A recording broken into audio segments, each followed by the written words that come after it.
Welcome to the Oil and Gas Sales and Marketing Podcast, where every week your hosts Mark LaCour and Matt Bertram share proven strategies and real-world tactics to help you connect with customers and close more deals. Let's do this. Welcome back, everybody, to the Oil and Gas Sales and Marketing Podcast. This is part 2 of a 2-part series, Ending the Year Strong. Our first part, we talked through what are some ideas we had if you're a salesperson to end the year strong. This time, we're going to talk about what you can do if you're in the marketing role to end the year strong. And Matt, I'm going to lean heavily on you on this. I do have a couple of things that I want to talk about that I understand, at least from large corporate marketing organizations. So one of the first things is typically at the end of the year is when your management team starts evaluating or planning to evaluate you for your performance review. What did you do in your job? You may have a 360, you may have a one-on-one meeting with your manager or whatever. Start thinking ahead of time about the things that you did well for the last year as a marketing professional. Write those things down, even if it's just in the note app on your phone, so that when you have this discussion with your management, you actually have a list of things that you pulled off that were successful. Number one, I promise you, your management team or your manager doesn't want to spend all this time trying to think of all this stuff themselves. Number two, they're going to forget a lot of it, especially if they run a large marketing department. So you're actually helping them. Number three, you've now handed them what they needed. And literally, a lot of times they'll ask you if you can send it to them. What you're also doing is basically putting all the data in place so that you get a good performance review for your annual bonus or pay raise or whatever. So I see a lot of marketing people when this happens toward the end of the year kind of have a deer in the headlights, like, I don't know what to do. Start early. Start writing down all the things you did. And if you have metrics, that's even better. And data, start doing that for your career. So I think it's one of the first things that a lot of marketing people don't think of that actually would help you a lot at the end of the year to finish the year strong.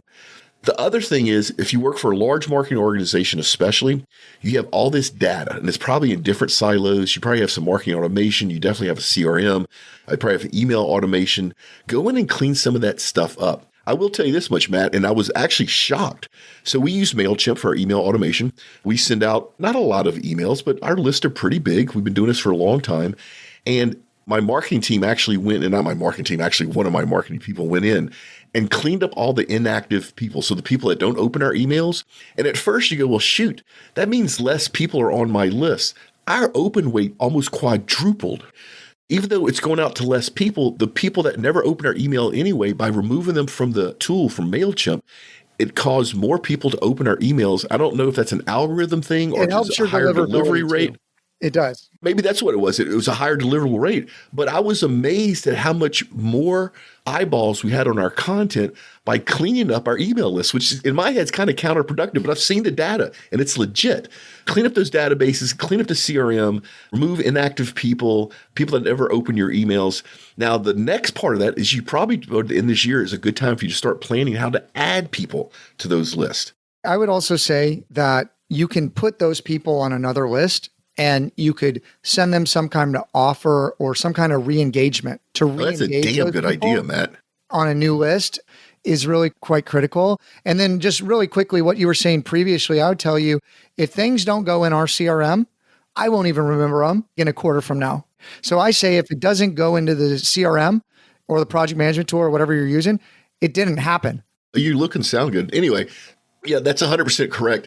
You're right. And if you're busy and if you run a company or if you run a marketing team or organization, you're not going to remember all the cool stuff each one of the individual people did. And there may be one golden nugget in there that the person remembers doing that you don't. And that's super important that you bring that up during your performance review. You should really do it as you go. You should do it at least quarterly. And you're going to be trained by your company for the job that you're in. You got to train yourself and create personal development for the job that you want. And you have to build the story, just like when we do PR outreach or different things like that. We got to make it easy for the person that we're giving the information to do their job better. And if you're making your boss look good, if you're making your team look good, if you're making your company look good, that helps everybody else out and they want you around and they're going to move you. You're not going to be the redhead stepchild or whatever the term is. You want to be on the inside track. And if you can help people make their job look good, and also you got to advocate for yourself because nobody else is necessarily going to do it. And some organizations are very toxic. That's why I love agency work, because I can go work with this company, help provide some CMO insights. I can go over here, I can go over there. And walking in and out of some of those offices, some of them definitely are great places to work. Some of them, it's different. Not so much. Yeah. Depending on the environment you're in, certainly you want to have an influence to impact and change it, but you need to be advocating for yourself because you don't know what other conversations are happening. I mean, I think there's going to be regulatory clarity here for the next 4 years. I think oil is going to be drill, baby, drill, hopefully. And I would just say, though, if you're in a down market, you got to make sure that people remember all the wins that you had. And you want to remember them too if you need it for a move or something like that. So you want to be documenting all this stuff. And I think report cards are a really, really good thing. And having reviews and understanding where you're at and what competency looks like, those things are good for you individually. And at the end of the year, if you have additional time, work on some personal development or growing a new skill or doing something like that. I mean, I think it's incredibly important to use that time effectively to get an edge for your company or for yourself when everybody might be distracted. But keep going. I know you had a third point, Mark. So great idea. Well, the other thing is I wanted to real briefly touch on what you mentioned because we didn't do it, but it's super powerful. I didn't even think of it. But man, if you're cleaning up your email list and you put that on a separate list, you can then treat them differently. And you can still use that as a resource. You may not get the same return on investment like you do with your active people on your email list, but what a great idea to put them on an inactive list and have a special campaign just for that inactive list. That's genius. I'm so glad you're on this show. You need the right subject line. Who you're engaging should always be actually on different lists. So you should be doing lead scoring and you should have people on different lists. And then basically you treat all those people differently to speak to them. And if you don't have the right subject line, they're not going to open the email. And if they don't open the email, they're not going to do anything. I mean, copywriters spend 80% of the time just on the subject line. They test all these different subject lines with the same body. Well, once they get the subject line works, then that's what we do. I like to do like ABCD all the way through Z. I like to do like 26 different headlines, test them all, and then let's see who wins. And it's like a bracket and you like compete. And then once we get the subject line figured out with all the same body, then we'll retest the body, like on the outreach that we're doing. And you can set up all kinds of automations, triggers, and you can really create the experience that as a salesperson you want to create through marketing. Marketing makes a good salesperson a great salesperson. And if you're already great, it scales you to the point that you're like, I just look, you're like a mech warrior or something, like you're in a bodysuit that's just crushing it from a B2B standpoint or account-based selling. If you can start leveraging marketing and marketing team. And I would even say that's the first thing I would do is go set up a meeting with your marketing department or someone. Well, remember, we're talking to our marketing team right now, although our salespeople are listening as well. Vice versa. You need to go meet with your or vice versa. Agreed. Now's a time for collateral. Now's a time to enhance your collateral. Get those stories from the salespeople. Do some of the videos. Do some of the testimonials. Like if you have any of this downtime where it's not conference, or go, or whatever it is, now's the time to perfect what you currently have and uptick it. I see a lot of decks that could be improved, but it's good enough and people are moving. Now's the time to do that. Yeah, it really is a good time to drive more alignment between sales and marketing. It really, truly is. I mean, that should be your number one priority as a marketer is what can you do to drive more alignment with your sales organization? You mentioned B2B, and that's actually a good segue what I was going to say next. So as a marketing person this time of year, what is new marketing channels that you can explore, right? Besides LinkedIn and Facebook and email, what's some other B2B marketing channels? Just a few years ago, I would have said TikTok was new. Well, now TikTok's been very capitalized on. There's some big brands spending some money out there on TikTok, but there's a lot of new stuff out there that you could experiment with it. And this is a good time of year to explore or experiment with new B2B marketing channels. I saw, and I cannot remember the term, Matt, and you probably know it, but it's all of these TV shows that are not aired on a regular broadcast. Yeah. CTV. Or CTV, OGGN. that's it. Yep. Yeah. I saw some data on that just recently, and it's amazing the results people are getting. And the cost is not much, actually. It's really cool. Matt and I have talked about podcasting. I still think that's a great marketing channel if you haven't explored that. Just going back to CTV and OTT, I would tell you right now, if you want to hit people on ESPN's now PPC. You can just log into it and spend. Same thing with Disney. There's a lot of opportunity for streaming TV, even streaming radio.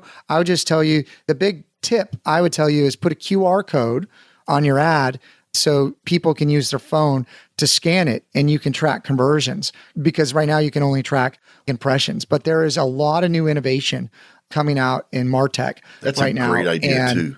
I mean, you can even advertise on Netflix. And if you go look at the history of Netflix, how good their AI is to reach the right type of people based on the kind of movies they watch, it will blow your mind.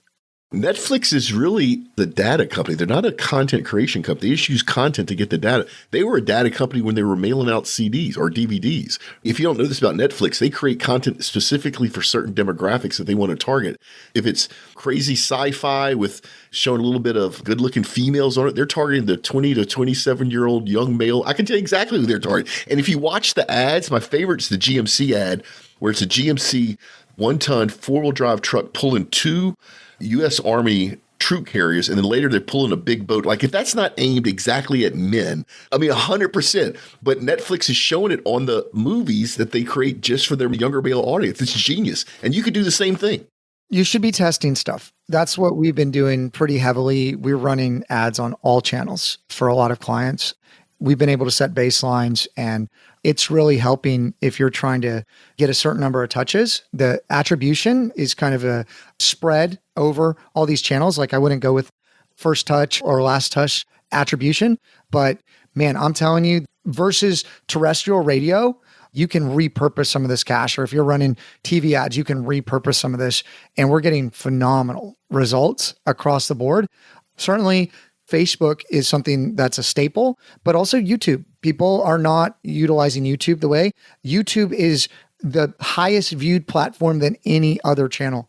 I know videos are tough, but guess what? Videos convert. When you get into OTT and CTV stuff, that's where you need to go, but you can do it now. We have a whole team that does it. You should be doing that. You should be doing shorts. There's things that you should be doing, and the reach. There's some other platforms that I'm not even going to mention that we're testing that are producing outstanding results. And we're in a testing phase right now, but we're able to get millions of impressions. So the return on investment of the reach, way better than anything you could do with like a press release or something like that. Yeah, there's a lot of stuff. I have a whole list of stuff actually that we can talk about, Mark, when you're ready, of stuff that we could go through that I would recommend doing during the holidays from a marketing standpoint. But OTT and CTV, as well as like streaming radio, you can even advertise on podcasts. You can target different types of podcasts. You can target people listening to different types of music. Okay. You can target demographics. You can reach people anywhere now. I love it. I love it. So those are all great new B2B marketing channels for you to explore. This is a good time of year to do that. Next thing is, we keep preaching about being aligned and connected to your sales team. Set a time with the sales management team to find out what their Q1 objectives are for 2025. Find out exactly what it is, and then build your marketing strategy, your marketing calendar, even your content calendar around those strategies so you're in alignment. It sounds like it's common sense. I don't know how many very large companies that I deal with don't do this. And marketing has their own strategy for the Q1 of 2025. Sales has its own strategy, and they're not matched up. So go grab your marketing, your sales leadership, sit down, have them tell you what their goals are for the first quarter of next year, and then align your marketing calendar around that. It's a simple thing, but it'll drive amazing results. I would say not only that, you want to review your performance metrics. You want to cut underperforming campaigns. And like you said, this is the time to do A/B testing like you wouldn't believe. This is a great time. Again, I think Wednesday lunch through the weekend, and also Sunday afternoon, run an ad Sunday afternoon does really quite well. Monday, Tuesday, if we're trying to stretch budgets, I won't run ads on Monday, Tuesday because people are in work mode. Now, holidays, it stretches a little bit more, but now is a great time that people are on their devices that you can test how the response rates are on the ads. And you should absolutely be doing that and looking at how to optimize your campaigns. That's half of my job is new clients come in and they're wasting a bunch of money. And it's like, okay, let's just repurpose all this and we can get way more bang for your buck. Yeah, and I can give you a real life example. You hear us talk or hear me talk all the time about our Sunday update. Let me break you down what that actually is. So first thing, it's a newsletter. Second thing, newsletter is not mentioned in the name of it at all on purpose, because a lot of people in the oil and gas space, when they hear newsletter, they think spam. It comes out on Sunday, late morning, around 9 or 10 o'clock in the morning on purpose. Why? Because we know that a lot of senior people in the oil and gas space, that's their one time of the week to actually chill and just catch up on stuff. And so they consume our content. Now, if you subscribe to the Sunday update, you're going to notice it's a bunch of small blocks of content. We have a little short update on commodity prices, the price of crude natural gas, where we think it's going. It's a little short update on some marketing strategies. It's a little short recipe if you want to make something or just read about some of the recipes that have been in the oil field for 100 years. It's a little short update on something fun. That's our CAISO Advisory Committee. By the way, that doesn't really exist. We made that up, and now people are wanting to join the CAISO Advisory Committee. It's a little short read, a homeless animal looking for a forever home. What that is that content is intentionally created in short form. It's intentionally pushed out on Sunday, late morning, and we have a huge percentage of business leaders in the oil and gas space that can not only consume that Sunday update, but love it. If you read the reviews of it, they go 10, 15-minute read. What that really is a way for me to keep my company in front of senior leaders in the industry in a way they see it's beneficial. See how that works? It's a very simple thing to do, but you got to think through it, which we did. I say we did, my marketing team did it. It's a very good way to stay in front of people, and using conventional tools, we can see who opened, see how long they read, see where it got delivered, all that sort of stuff. So it's just a great tool for staying in front of your clients. It's something that anybody can do that, whether you're a small company or a large company. Mark, I want to just say capitalize on trends. I think capitalizing on trends, certainly right now, short form video content, and we've talked about that in the previous podcast and this one, is absolutely important. Think about creating some personality around your brand, seasonality for your team. It's a great Seasonality is great. Yep. Also, user-generated content, getting clients involved, engaging them, doing something fun. Again, it's about getting FaceTime in front of them in a way that's not just, I'm here to sell. I mean, we just adopted 2 dogs. You can connect with people that are dog lovers. You want to build multiple forms of connections with your clients and also different stakeholders. I had a meeting, check this out. I had a meeting with a client set up for a lunch for the following week, and it was a VP of sales, and I was going to meet him, or like I opened up my email the day of meeting with him. The head of marketing emailed me, said, we need to reschedule. That person just left the company. It's good that I had this relationship over here, because if that was my only relationship and the only point, then everything might be a little bit in a tailspin. I think that this is a great time to even double down on the relationships you have and the companies that you have, to fortify them as well as to maybe develop them. There's probably a lot of other areas that you can help them out in. I mean, we're looking at a number of clients we have of, okay, we're working with this business unit, we're working with that business unit. How do we open up more doors or get introduced to more people? The holidays are a great excuse and a great reason to do that, as well as like nobody wants to be sold right now. No one's in necessarily the business mode. Their brain's somewhere else.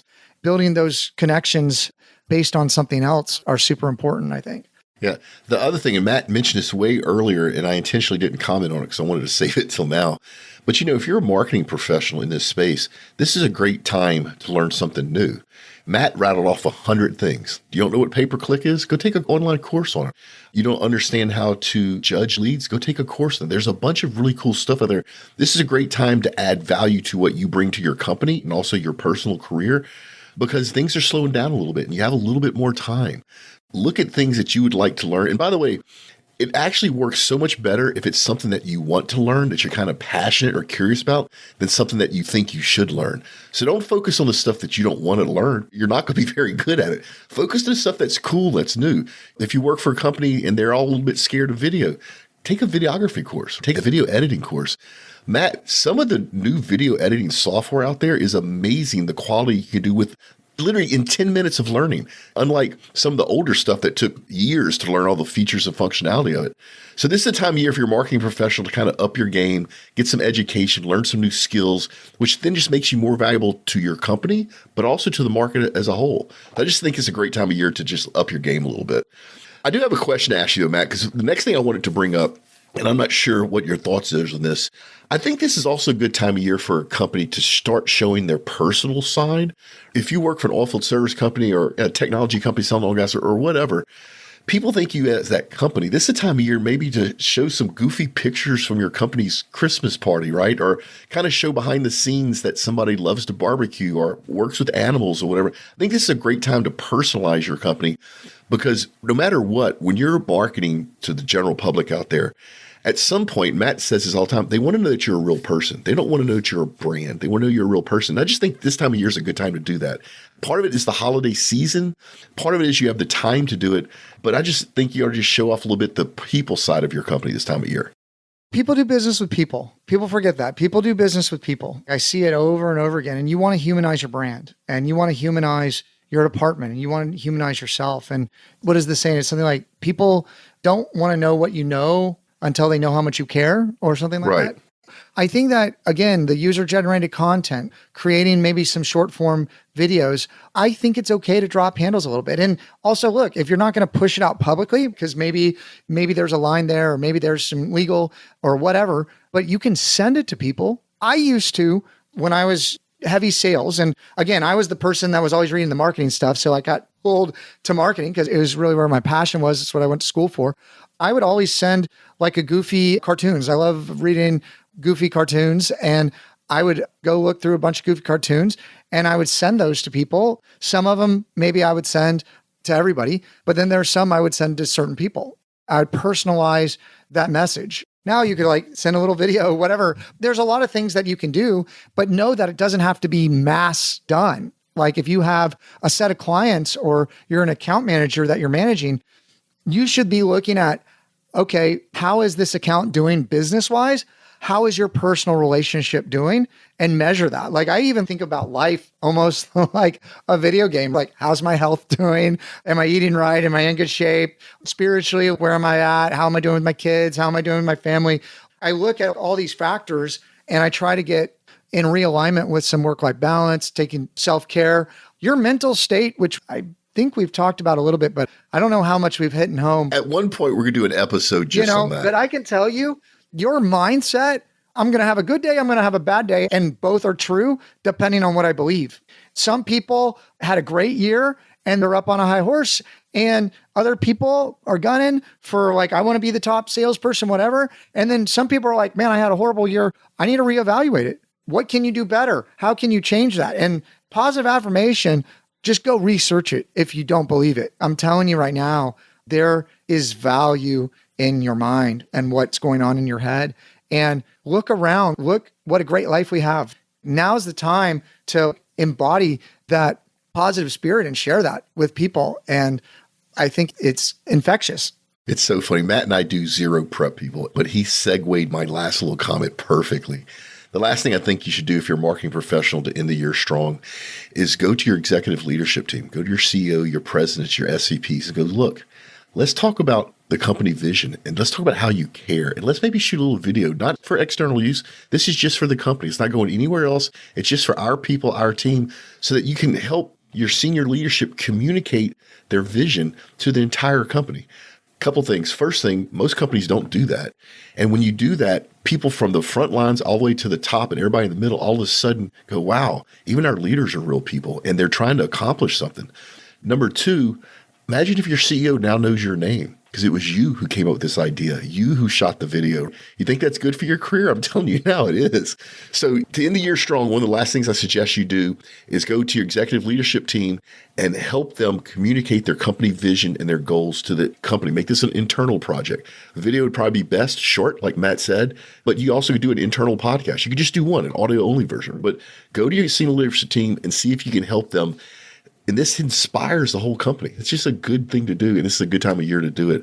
That was my last comment on what I think marketing teams should do to end the year strong, Matt. Anything else? I think that's a great place to end it on care. Okay. I think care, that's a huge trend right now. Companies that care, people, and especially if you're doing hiring of younger generations, they want to make sure that the company mission is in alignment with theirs and they're working around people that they want to be around. And I don't think that there's anything bad that you could do by investing some time in your team.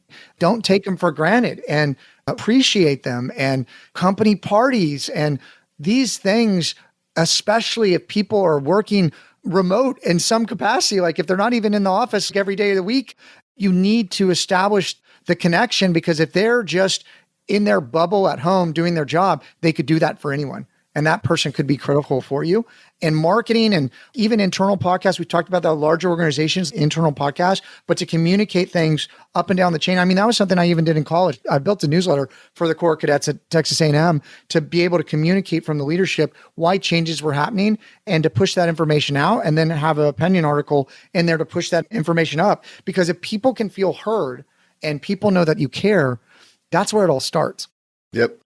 We need to close this thing down. Y'all know the drill. The 2 newsletters, the links are in the show notes. All our Matt and I social channels are in the show notes as well. Our insider group is coming. I actually have a LinkedIn success tip of the week that I accidentally discovered. You mentioned earlier about A/B testing. And if you ever comment on anybody's post on LinkedIn, you notice that you can like, celebrate, laugh. I can't remember what the other one is. For the last month, I have been clicking celebrate instead of like, Matt. It has doubled the traffic. For some reason, the algorithms, at least today in November 2024, give more weight to somebody clicking the celebrate icon than the like icon. So take that as you wish. Matt, this is great. This is absolutely wonderful. Some very powerful stuff here. The last thing I'll add to just piggyback on what you said, short comments or even emojis in the comments, there's a point system that LinkedIn uses for the algorithm, and then long comments and then comments that are responded to all are factors in the algorithm if you're trying to boost your reach on LinkedIn. And this is one of the master classes I think we'll be doing.